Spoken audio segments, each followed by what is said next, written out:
Hey guys, 7K Vexus here once again. Apologies for my apparel. I have a few days off to be able to deal with a few doctor's appointments that are in a location 4 hours away because it's the only place that will treat this specific endocrine issue. I'm having a flare up today. I don't feel good at all. I'm having a lot of swelling in my lymph nodes and it's making me very, very nauseated and dizzy and in quite a bit of pain. So I apologize if I don't really see myself. But days like this make me realize the mortality of life. That I had a dream in December of 2021 that I never shared with anybody. And it seemed very, very significant. And all through 2020 and 21, I had like this slew of dreams that seemed like really prophetic. And then I got engaged. And when I got engaged, I had this dream and then another dream that seemed like it was from God, but it was very personal to me, and I'm not going to disclose that at this point in time. It had to deal with a wedding. And then I had that Oxford relocation dream, and that was like World War III. And then I haven't had a prophetic type dream ever since. It was literally like a year and a half. Nothing. I just kept having the same dream of being in a crooked house. And God showed me eventually like the roof wasn't there. It was disintegrating. The walls were cracking. The foundation was cracked. Everything was shaking. It was swaying back and forth. And basically there were rotten roots underneath the soil that were destroying the foundation. And I had also these golden glowing seeds that I had to save and excavate and take off with and get out of that location so that I can replant them. And oh man, I went through the wilderness. I have had a slew of amazing dreams ever since August of last year, 23. And I would love to share that with you, but a lot of it again is personal journeys that I have to deal with myself, and some of it I just really don't want to disclose at this point in time because a lot of it has to deal with specific individuals that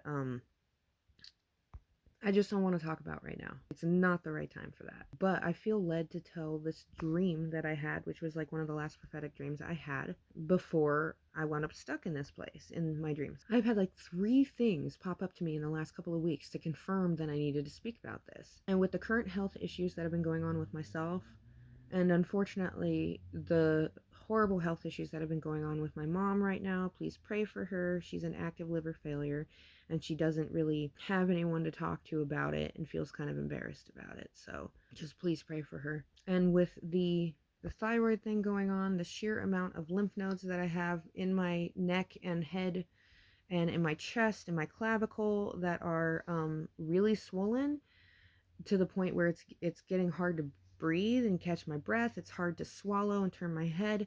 And there's been growth in my nodule on my thyroid. Thyroid is cold, so they are concerned about cancer metastases. So I have to go through all of these slews of tests and everything. So with all of this stuff going on over the last couple of years with this issue, and insurance running me around, of course, taking forever to get it addressed because it's a hormonal issue. You got to take like 20 different tests in order to know exactly which type it is.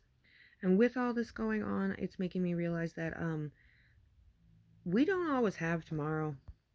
God already gave me another chance 5 years ago.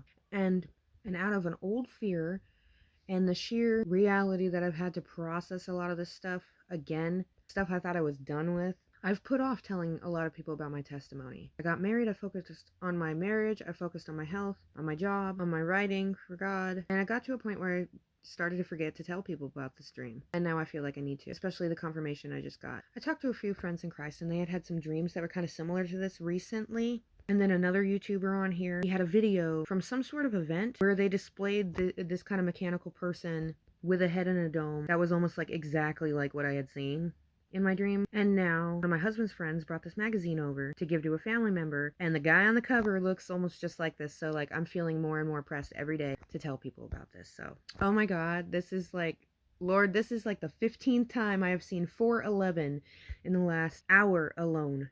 I don't know, maybe I got the 411, I don't know, but anybody got the 411 out there? Somebody tell me if you could look up. I don't have access to the Strongs right now, I'm recording, but if you guys know what 411 means or 411 means in the Strongs, I think I remember it from a long time ago, but I can't place it right now. So if anybody remembers that, please leave that in the comments, because I don't know why. That's just come up like 5 different times. 5 times in the last hour. Okay, I'm going to share the dream now. Okay, so this is the magazine my husband's friend brought over.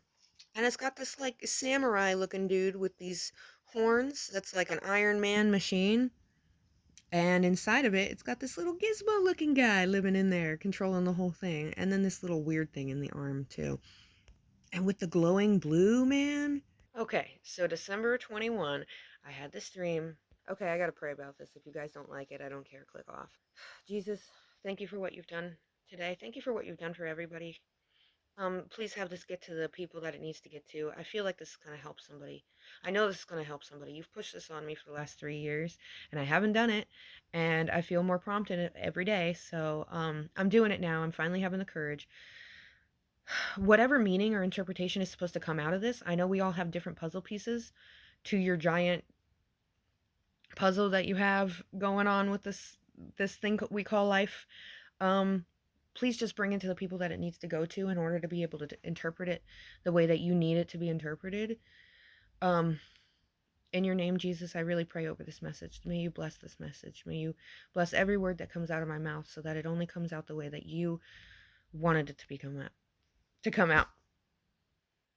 In your name, Jesus, I pray. Amen. Okay, so here we go. In December of 21, I had this dream that was like underground. And I was in this room, and it was very, very dark, but it was blue lit because the whole back wall had like all of these screens on it, all these monitors, TVs. And then inside the room was this metal trapeze ring that was like bolted to the ceiling, and it was like bolted to the floor. And on the ring was this guy that was hooked to the trapeze ring in an X. Like his arms were outstretched upwards, his legs were outstretched sideways, and it was just a frame right now. It was just a metal frame, and it had all these tubes with liquid and wires that were all along the frame of this thing. And they were there was a hole in the chest, in the torso, and they were growing flesh with these little like needle, they were like growing flesh on this creature, kind of like Terminator. And the flesh they were growing on, it was kind of like, it looked really like dolphin skin, like silver, white, gray, pearlescent, really shiny, hairless, and it seemed like a rubber suit, you know? It was weird. But then I saw this dome. I saw this like dome, kind of like the Simpsons. It was like a dome with water in it, and it had somebody's head in it. It had the head of a famous person. I don't know the famous person, but I knew it was an infamous person. This was someone who was well known across the entire world. And they brought this head over. They brought this dome over, and they put it in the center of this torso. And I knew that they were using the DNA from this person, as well as a couple other types of DNA, to grow the skin and like the organs and stuff on this creature. That's all I know. And they were kind of like making a body for this person in a way, and they brought the head in, and they were using that DNA to like remake him. Okay, now here's the creepy thing I hated. There's all these people behind this like glass that were watching the whole thing, and they were like operating, they were doing things, they were taking notes and stuff, and they were not in the same room with this creature. They were not. They were behind the glass, like examining things. And along this wall there was another room adjacent to it, and there was like, they brought like this table in, like they slid this table through the wall, and there was a baby on it, and it was like a newborn baby boy. He was not very old. He was only like a month old or so, and he would not stop crying, like totally scared. And God, I didn't want to dream about this. They used some type of, Lord help me say this, they used some type of machine, some type of automated machinery to come, and I didn't get to see this, but I knew it happened. They brought an automated machinery to come and kill this child, to kill this baby boy. I didn't want to dream about this, but I did. And when they killed this boy, he stopped screaming, and it was like the soul left him. And they did this specifically to exchange a soul. They killed this innocent child to have the soul leave the body so that they could bring in some other grand soul in exchange to be able to drive and possess this mechanical body that they were growing for this person.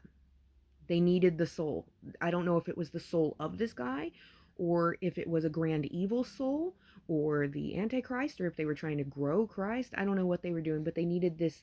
They needed to kill this little boy to exchange the soul to be able to bring a soul in to drive this body. And when they finished growing the flesh on this thing, and they covered all the tubes and all the wires and everything, and they covered it with the flesh, and I finally got to see this creature again, and he looked like a man, like a humanoid, but he looked kind of like he was built, okay? He was built like strong, but he looked like an alien, like he had grayish dolphin, almost see-through skin, and his face looked really kind of alien like, but he was built. He was definitely built. And then I heard this rumble, which I knew was coming from within this creature. It was very low vibration. And this creature opened its eyes and stared directly at me.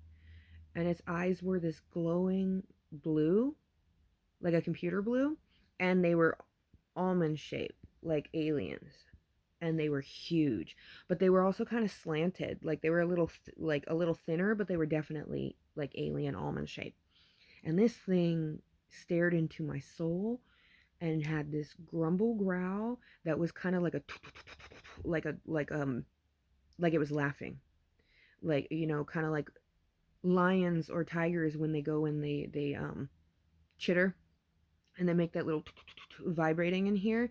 It was like it was cackling, and it was creepy. It felt like that was the end of the dream, but it felt like I was looking into the eyes of evil in flesh, like the devil in form, the Antichrist. I can't say that that's what it was, but this thing, I don't know if it was soulless or if it had a demonic thing possessing it. I don't know. It was creepy though. This thing was evil, like 100% evil, and they were growing this underground, and they had to kill this baby in order to get a soul to possess it. And they were using the head of some famous dude in order to do it. I don't know why. It just reminds me. It just kind of brings me back to. I think it was Revelation. I think it was 12 or 13. I can't remember, but it's the one where they're talking about the beast with the horn, like the little horn, and his head was injured and it was miraculously healed.